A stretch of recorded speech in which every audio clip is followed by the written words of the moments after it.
오늘 이 마가복음 9장의 말씀을 통하여서 오늘 설교 제목을 신앙이 생길 때까지 신앙을 선포하라 라고 이렇게 정했습니다. 여러분, 우리 다 같이 따라 하시겠습니다. 신앙이 생길 때까지 신앙을 선포하라. 다시 한번요. 신앙이 생길 때까지 신앙을 선포하라. 할렐루야.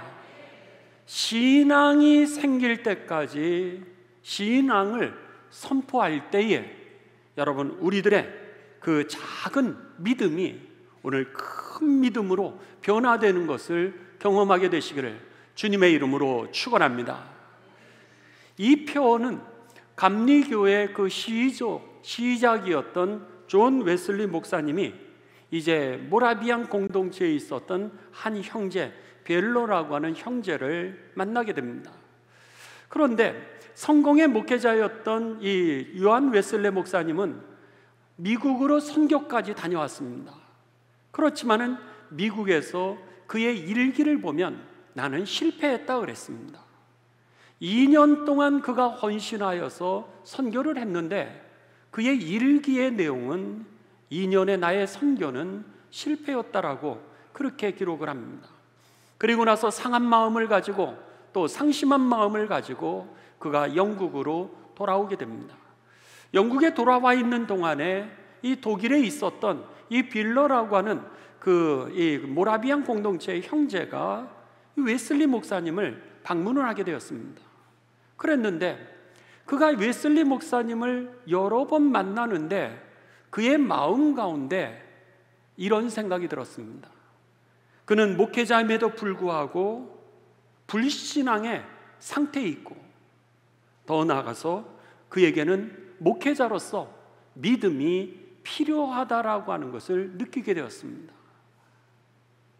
그리고 나서는 그가 그 마음을 가지고 있다가 이제 그 영국을 떠나기 전에 웨슬리 목사님을 만나서 이렇게 얘기했습니다. 당신은 내가 만나보니까 그리고 당신과 대화를 해보니까 불신앙의 상태입니다. 하나님을 제대로 믿지 않고 있다라고 하는 겁니다. 하나님의 절대성, 예수 그리스도를 통하여서 우리를 구원하셨다라고 하는 확신이 없다라고 하는 겁니다.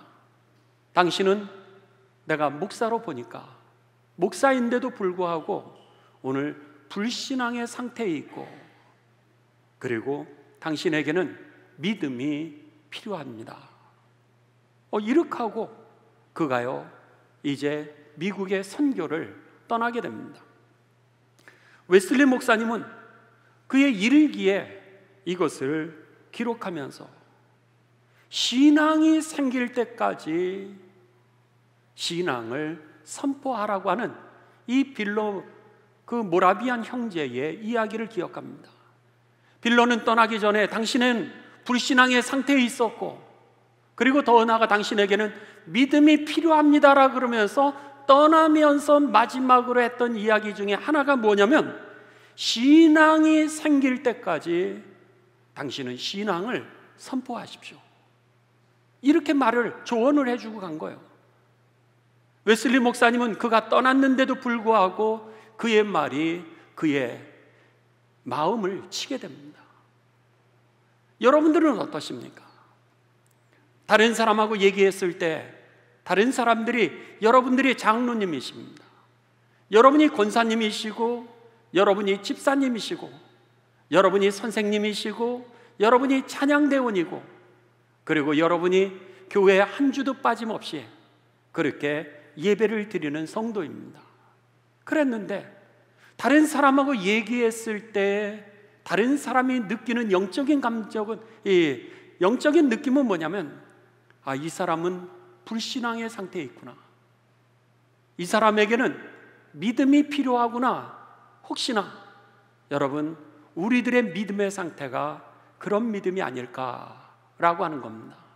어떻게 우리가 믿음을 성숙하게 더 큰 믿음으로 나를 세울 수 있을까? 이것이 오늘 말씀의 핵심 질문이었던 겁니다.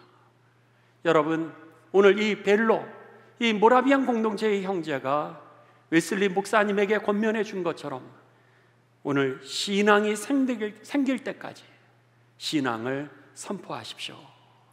이 말씀이 저와 여러분에게 들려지는 아침이 되시기를 주님의 이름으로 축원합니다. 바로 오늘 본문 말씀이 바로 그런 말씀입니다.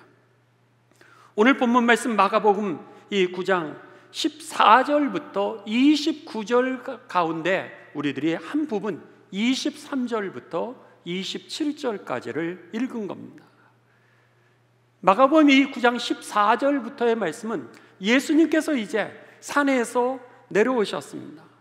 산에서 내려오셨는데 보니까는 사람들이 웅성웅성 거리고 있습니다.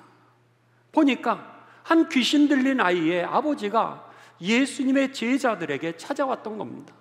그리고 나서 그 아이의 병을 낫게 하기 위해서 이 귀신을 쫓아달라고 그렇게 부탁을 했습니다.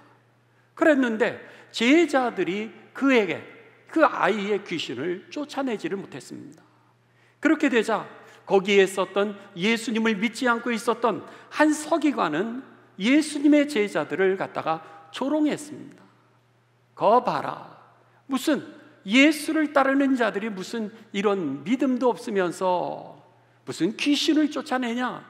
아마도 거기에 옆에 있었던 서기관은 유대인이었기 때문에 예수님을 믿지 않는 사람이니 그 제자들의 귀신을 쫓아내지 못하는 그 모습에 대하여서 조롱하고 또 비판했을 겁니다. 그들의 무능함에 대해서 오히려 사람들에게 이제 그 웃음거리로 만들었던 사람이 어쩌면 그 옆에 있었던 유대교의 서기관이었을 겁니다. 그러자 이 제자들이 화가 났던 거예요. 화가 나가지고 그리고 나서는 그 서기관도 있고 그리고 다른 사람들이 앞에 있는 그 자리에서 언쟁이 붙었던 것 같습니다. 그때에 예수님께서 산에서 이제 내려오시고 그 모습을 봤던 거예요. 사람들이 예수님이 오셨다라고 하는 것을 보면서 예수님이 오셨네요? 이렇게 얘기를 하게 되자 예수님을 주목하게 되고 그리고 나서 그 귀신 들린 아이의 아버지가 예수님에게 나오게 됩니다. 그리고 나서 예수님에게 9장 17절부터 보면은 이렇게 얘기합니다. 선생님, 제 아들을 제자들에게 데려왔는데 제자들이 우리 아이를 이제 낫게 하지 못합니다. 귀신을 쫓아내주질 못합니다. 귀신이 우리 아이를 갖다가 잡아가지고 막 거꾸로 트리고 그리고 거품을 흘리면서 이를 갈게 하고 그리고서 몸을 갖다가 빳빳하게 우리 애를 갖다가 그렇게 만듭니다. 때로는 그에게 있어서 물에도 뛰어들게 만들고 때로는 불 가운데도 뛰어들게 만들고 있습니다. 이 귀신을 쫓아달라 그랬는데 오늘 제자들이 이 귀신을 쫓아주지 못합니다. 그러면서 예수님에게 이야기하기를 19절에 이렇게 이야기를 합니다. 19절 20절로 가겠습니다.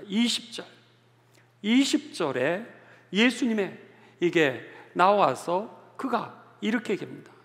귀신이 오늘 본문 말씀 여러분 20절을 같이 한번 보도록 하겠습니다. 시작. 이에 데리고 오니 귀신이 예수를 보고 그 아이로 심히 격려를 일으키게 하는지라 그가 땅에 엎드려져 구르며 거품을 흘리더라. 예수께서 그 아버지에게 물으시되 언제부터 이렇게 되었느냐 하시니 이르되 어릴 때부터이니이다.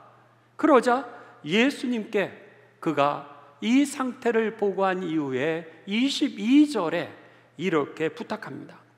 귀신이 그를 죽이려고 불과 물에 자주 던졌나이다. 그러니 혹시나 무엇을 하실 수 있으시거든 우리를 불쌍히 여기사 도와주옵소서. 이렇게 얘기를 해요. 예수님이 무엇을 하실 수 있다면 이 얘기는 뭐예요? 할 수 있을 수도 있고 할 수 없을 수도 있다라고 하는 사실은 믿는 믿음일 수도 있고 믿지 못하는 믿음의 중간일 수도 있을 겁니다. 그렇죠?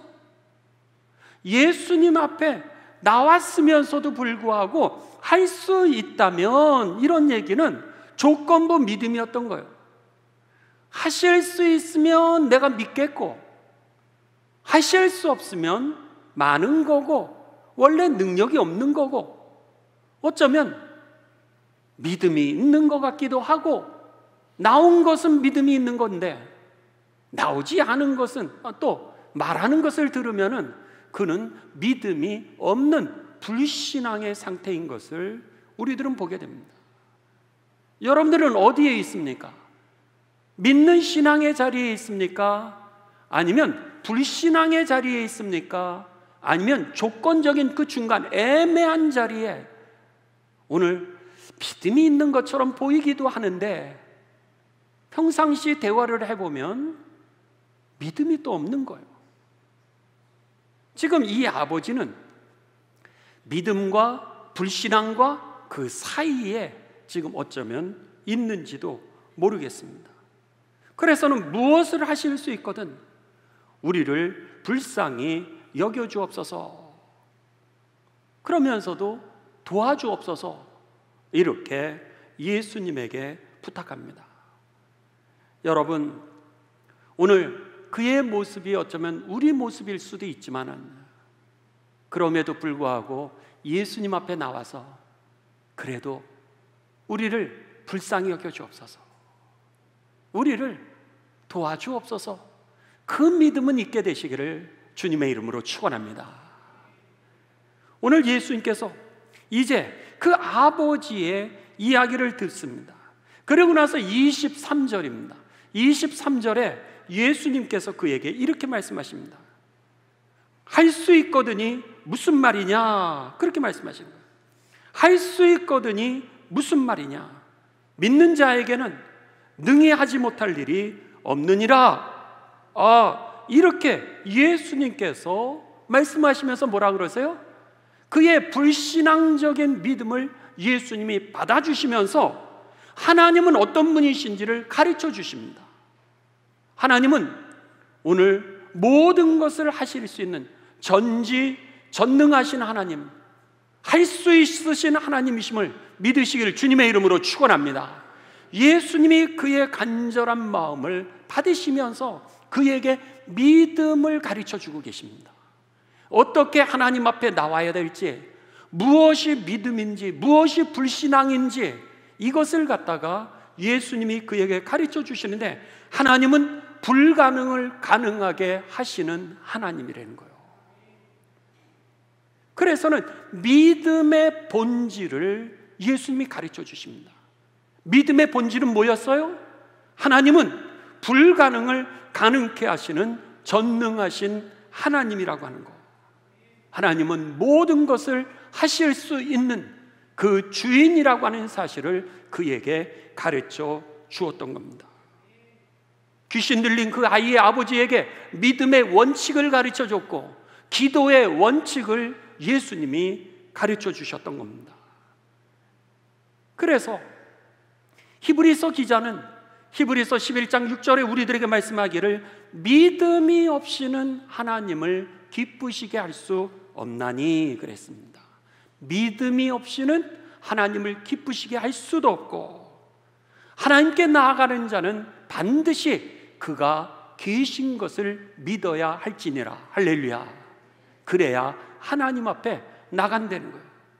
그런데다가 더 나아가 그가 계신 것뿐만이 아니라 그가 그를 찾는 자들에게 상 주시는 이심을 반드시 믿어야 하나님이 그에게 여러분 상을 주신다라고 하는 이 말씀이 저와 여러분의 믿음의 원칙이고 기도의 원칙이 되시기를 주님의 이름으로 축원합니다.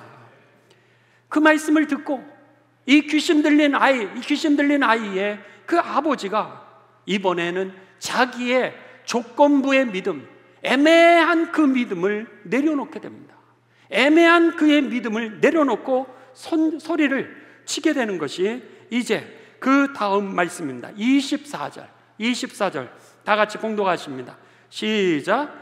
곧 그 아이의 아버지가 소리를 질러 이르되 내가 믿나이다. 나의 믿음 없는 것을 도와주소서 하더라. 아멘. 이 귀신 들린 아이의 아버지가 자기의 믿음을 수정합니다. 자기의 예수님 앞에서 이야기했던 자기의 고백을 수정합니다. 그리고 나서 뭐라 그러냐면 온전한 믿음을, 내가 믿나이다. 나에게 온전한 믿음을 달라고, 나를 도와달라고, 내가 믿음 없는 것을 도와달라고, 온전한 믿음을 달라고 그렇게 오늘 예수님에게 간청합니다. 내가 믿나이다. 나의 믿음 없는 것을, 나 자신을 인정하는 거요. 나의 믿음 없는 것을 하나님 도와주옵소서. 여러분, 그때에 오늘 예수님께서 그의 기도를 응답하시면서 이제 놀라운 역사가 일어나게 됩니다. 예수님께서 오늘 본문 말씀 27절입니다. 이 귀신 들린 아이를 데려와서 그리고 나서는 그의 손을 잡으십니다. 27절 우리 다 같이 봉독합니다. 시작. 예수께서 그 손을 어떻게 하시니? 잡아 일으키시니 이에 일어서니라. 할렐루야. 거기에 귀신이 떠나가게 되고 그리고 이 어린아이의 그 병이 치유가 되는 기적이 일어나게 됩니다. 이 아이의 아버지가 자신의 연약한 믿음임에도 불구하고 예수님에게 나와서 도와달라고 했던 그 믿음을 예수님은 멸시하지 않으셨다고 하는 겁니다. 그 작은 믿음을, 그리고 예수님에게 나와서 부탁하는 그 작은 간구지만은 그것을 갖다가 결코 부끄럽지 않는 믿음이 되게 하셨던 것이죠. 여러분의 작은 믿음을 가지고도 주님 앞에 나오게 되시길 주님의 이름으로 축원합니다. 주님께서 여러분의 작은 믿음을 멸시하지 아니하시고 여러분의 믿음을 절대로 부끄럽게 하지 않으실 것을 믿으시기를 주님의 이름으로 축원합니다. 결국 이 귀신 들린 아이는, 그 아이의 아버지는 믿음의 능력을 경험하게 됩니다. 믿음의 역사를 경험하게 되는 거예요. 오늘 예수님이 누구신지를 알게 되었던 겁니다. 하나님의 역사하심, 하나님의 도우심, 하나님의 살아계심, 그 체험을 그가 하게 되었던 것이죠. 이전에는 할 수만 있다면, 그리고 제자들이 이제 그 귀신을 쫓아주지 못했을 때 오히려 거기서 비난할 수도 있고 조롱할 수도 있고 실망할 수도 있고 절망할 수 있었던 그의 믿음이 체험의 믿음으로 바뀌었다라고 하는 것입니다. 그렇습니다. 여러분, 오늘 우리들이 작은 믿음입니다. 이 작은 믿음을 자꾸 여러분 선포하시기 바랍니다. 신앙이 생길 때까지 포기하지 마시고 그 신앙, 내가 믿나이다, 주님 도와주옵소서 간구하게 되시기를 주님의 이름으로 축원합니다. 그것을 29절에는 뭐라 그랬냐면, 자 29절 여러분 다 같이 보도록 하겠습니다. 29절 시작. 이르시되 기도 외에 다른 것으로는 이런 종류가 나갈 수 없느니라 하시니라. 이것을 바로 기도라고 했던 겁니다. 예수님이 그들의 작은 믿음에도 불구하고 예수님 앞에 나오는 것, 이것을 기도라 그랬고, 그들의 연약한 믿음, 불확실한 믿음인데도 불구하고, 애매한 믿음인데도 불구하고, 왔다리 갔다리의 믿음인데도 불구하고 예수님에게 도와달라고 하는 그것을 갖다가 기도라고 말씀하셨던 겁니다. 거기에서 여러분 큰 믿음으로 변화될 수 있는 길이 생겼음을 기억하시면서 작은 믿음이라도 주님 앞에 나와 기도하시는 가운데 큰 믿음이 되시기를 주님의 이름으로 축원합니다. 웨슬리 목사님이 변화가 됩니다. 오늘 신앙이 생길 때까지 신앙을 선포하십시오. 당신은 지금 불신앙 상태에 있고 당신에게는 믿음이 필요합니다. 그러니 오늘 신앙이 생길 때까지 신앙을 선포하십시오. 이랬던 이 벨로의 그 권면을 그가 기억하게 됩니다. 그러면서 5월 24일, 5월 2일 날 그하고 이제 헤어지게 돼요. 그랬는데 5월 24일 모라비안 공동체들이 예배드리는 그 장소에 실망한 모습이었지만, 또 마음이 상했지만, 그럼에도 불구하고 하나님의 은혜의 자리를 찾아가게 됩니다. 그랬는데 놀랍게도 그날 성령 받게 됩니다. 할렐루야. 그러면서 그 웨슬리 목사님이 목회자 될 때에 성령의 부르심을 받았겠죠. 그런데도 불구하고 그 5월 24일 날 능력을 받게 되는 겁니다. 능력을 받게 되면서 상처도 치유되어지고 그의 불신앙도 회복이 되어지면서 확실한 예수 그리스도를 통하여 내 안에 구원이 임했다라고 하는, 그리고 하나님이 우리의 삶의 주인이라고 하는 이 사실에 대한 확신을 가지게 되면서 그가 목회를 다시 시작하게 됩니다. 그렇게 되면서 여러분, 놀랍게도 그는요, 그 다음해입니다. 그 다음에 5월 2일, 5월 24일 날 능력을 받고 딱 1년 후가 됩니다.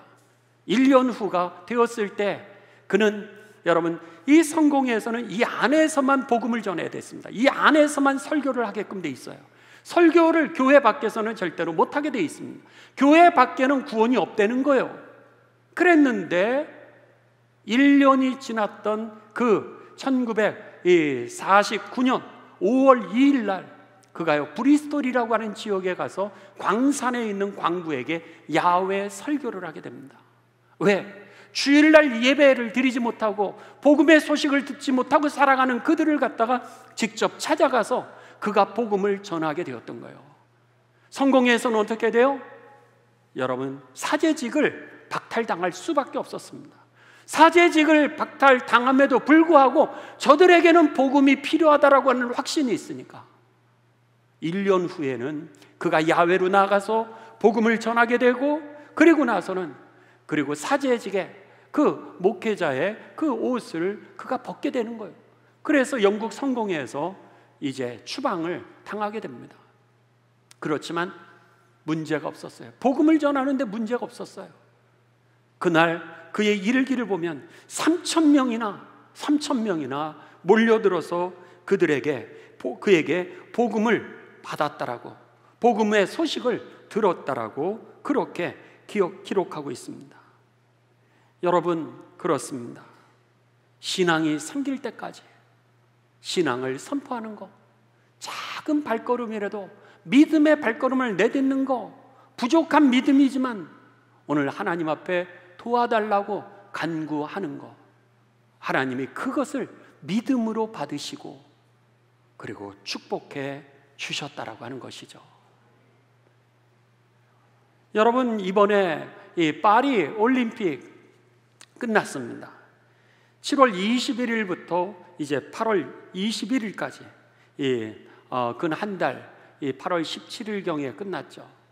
그랬는데 여러분, 이 파리 올림픽 여러 가지 구설수가 많았습니다. 여러 가지 구설수가 많았는데 우리나라에서는 총칼, 활 분야에서 대단한 성과를 올렸던 것을 여러분들이 아실 겁니다. 사격, 펜싱, 양궁, 이 분야에서 우리나라에선 처음으로 최소의 인원이 이번에 참석을 했습니다.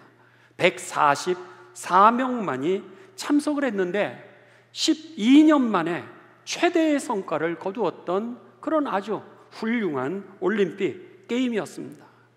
양궁 경우 여자 단체전에서는 10연패를 우리가 이루었고요, 남자 분야에서는 남자 단체전에서는 3연패를 여러분 기록했습니다.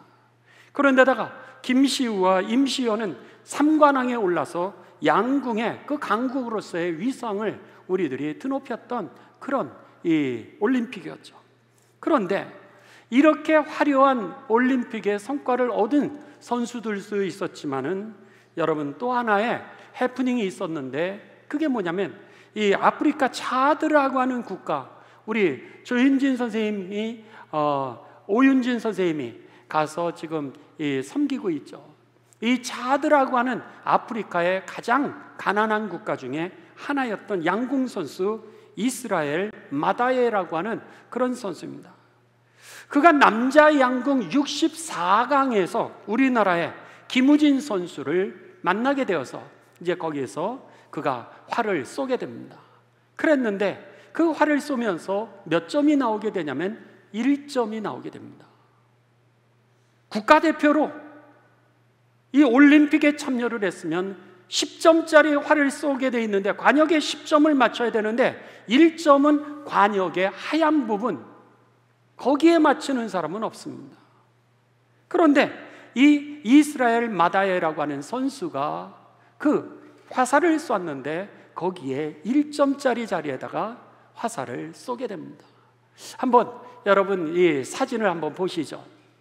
저렇게 생겼습니다. 이스라엘 마다예 선수가 이제 이 활을 쏘는 장면입니다. 다음 화면입니다. 이제 저렇게 구체적으로 이 얼굴이 드러났습니다. 그가 1점을 쏘면서 전 세계의 웃음거리가 되는 그런 이 해프닝이었죠. 그랬는데 여러분, 사람들은 맨 처음에 웃었습니다. 그랬는데 나중에 인터뷰를 하게 되면서 전 세계가 감동의 그 감격으로 이렇게 바뀌게 되었습니다. 그는 독학으로 양궁을 연습했다는 거예요. 생업으로 전기 기사를 했었는데 이 양궁을 하고 싶어가지고 이 올림픽에 나오기 위해서 자기의 생업을 내려놓았다는 거예요. 그러면서 그가 이 양궁 국가 올림픽 이 대표 선수로 나오게 되면서 그가 원했던 것은 뭐냐면 내전과 불안한 정세로 고통을 받는 차드 국민에게 올림픽에서 이 차드라고 하는 나라의 국기가 펄럭이는 것을 보여주어서 그들에게 힘을 주길 원했다는 거예요. 전쟁으로 인하여서, 내전으로 인하여서 나라도 잃어가고 망해가고 삶은 다 황폐하게 되어 있는 그 백성들에게 나는 아무런 존재도 아니지만 나와서 나는 1점짜리 화살을 쏠 수밖에 없는 그런 실력 없는 자지만 이 세계적인 올림픽에 차드라고 하는 나라의 국기가 펄럭이는 모습을 보면서 오늘 국민들에게 희망을 주고 싶었다는 거예요. 여러분, 그 소식을 들은 전 세계의 네티즌들이 감동하기를 시작했습니다. 1점의 감동이라고 하는 거죠. 여러분, 그러면서 논평가들이 뭐라고 논평을 했냐면 이것이 진정으로 올림픽의 본질이었고 올림픽의 꿈이었고 이것이 올림픽의 노력이었고 올림픽의 도전의 가치를 바로 이 사람 이스라엘 마다예가 이루었다라고 그렇게 논평을 했습니다. 1등을 하고 전 세계가 이제 잘난 사람들만 그렇게 올려주었던 것이 아니라 오히려 올림픽의 정신은 거기를 이 올림픽을 정치 문제로 만들었던 프랑스에 대해서는 여러분 높이지를 않고 오히려 1점짜리 다 사람들이 조롱할 수밖에 없었던 그 사람을 통하여서 정말로 올림픽의 정신이 되살아났고 온 나라의 모든 세계의 꿈과 도전할 수 있는 그 능력에 용기를 불어넣어줬던 진정한 올림픽이 됐다라고 그렇게 논평을 했던 겁니다. 그렇습니다.